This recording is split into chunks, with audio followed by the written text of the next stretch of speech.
ইমাম হুসাইন ওই দিন আল্লামা শফিউদ্দিন ওকারবি তার শামে কারবালার ভিতরে লেখেন, আসমানের দিকে তাকিয়ে চোখ গুলা বড় করে গেলে মাওলা রাব্বি করিমকে বলেন, আল্লাহুম্মা ইন্নী উশহিদু হাউলাহিল কওম, মাওলা রব্বুল আলামিন একটু তাকায় দেখেন না, আপনার একদল মুসলিম দাবিদার, কম দাবিদার, যারা নিজেদেরকে ইসলামের ছায়াতলে আত্মসমর্পণ করে বলে স্বীকার করেছে, যারা ঈমান এনেছে, যারা টুপি মাথায় দিয়েছে, যারা পাগড়ি মাথায় দিয়েছে, যারা কারবালার ময়দানে পর্যন্ত নামাজ পড়েছে, যাদের রোজাও ছিল, যাদের যাকাতও ছিল, যাদের হজও ছিল, যাদের কুরআনুল কারীমের তেলাওয়াতও ছিল, যাদের মধ্যে আলেমও ছিল, যাদের মধ্যে মুফতিও ছিল, তাদের মধ্য থেকে একদল কম আমি ইমাম হুসাইনের গলার মধ্যে ছুরি বসিয়ে দিয়েছে।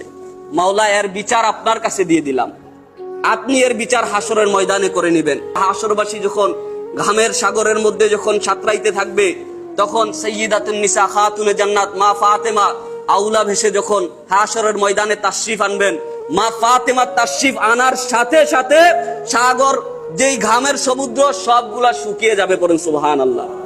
আল্লাহ রাব্বুল আলামিন আহলে বায়াতকে এত ইজ্জত দিয়েছেন।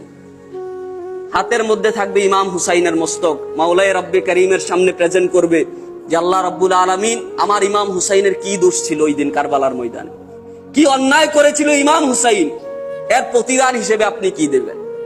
ওই দিন আল্লাহ বলবে যে আপনার কথার উপরে কোনো কথা চলবে না, যেদিক দিয়ে মন চায় আপনি সেদিক দিয়ে শাফায়াত করে নেন। পড়েন না সুবহানাল্লাহ।